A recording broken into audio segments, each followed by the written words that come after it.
Once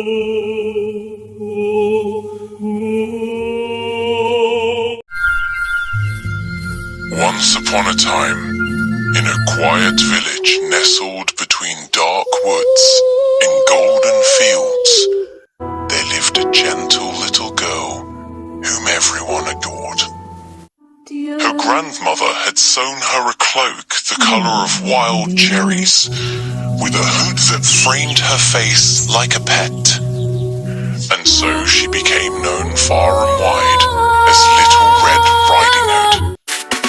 One morning, her mother handed her a basket filled with bread, butter, honey and sweet cakes, asking her to take it to her grandmother who lived alone in a cottage beyond the forest. She reminded her to stay on the path, not to speak to strangers, and to return before the sun dipped behind the trees. With a soft nod and a heart full of warmth, Little Red Riding Hood stepped into the woods, her cloak trailing behind her like a flicker of fire. The forest welcomed her with birdsong and dappled light, leaves whispering secrets above her head.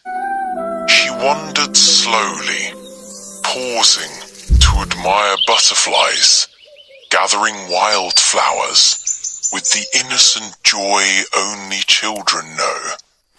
But hidden among the trees, a wolf watched her with eyes that gleamed like polished stone. He approached with a voice as smooth as silk, asking where she was headed and what treasures she carried. Forgetting her mother's warning, she answered with trust, speaking of her dear grandmother and the little house at the forest's edge. The wolf, clever and silent, suggested she pick more flowers to brighten her grandmother's room, while he took a shorter path, his paws barely touching the earth. At the cottage, he knocked gently, and the grandmother, believing it was her beloved granddaughter, called him in.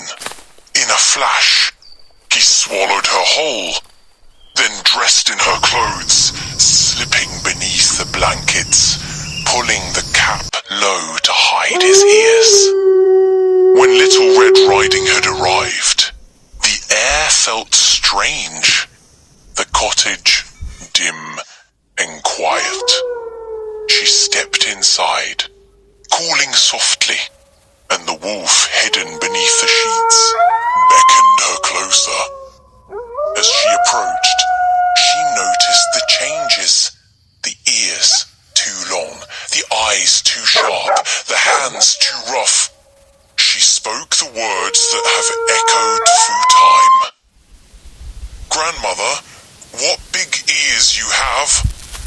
And he replied, "All the better to hear you with." Then, "Grandmother, what big eyes you have?" And he answered, "All the better to see you with." Finally, "Grandmother, what big teeth you have?" And with a terrible growl, the wolf leapt from the bed, crying, "All the better to eat you with." Just then, a huntsman passing nearby heard her cry and burst through the door, axe in hand. He struck down the wolf, and from the belly of the beast, the grandmother emerged, shaken but alive. The girl ran to her, tears of relief streaming down her cheeks, and they embraced tightly, grateful for the miracle's safety. That evening, they shared the bread, the butter, the honey and the sweet cakes, their laughter soft and full of love. Outside, the forest rustled gently, as if remembering the danger that had passed. From that day forward, Little Red Riding Hood walked with more care.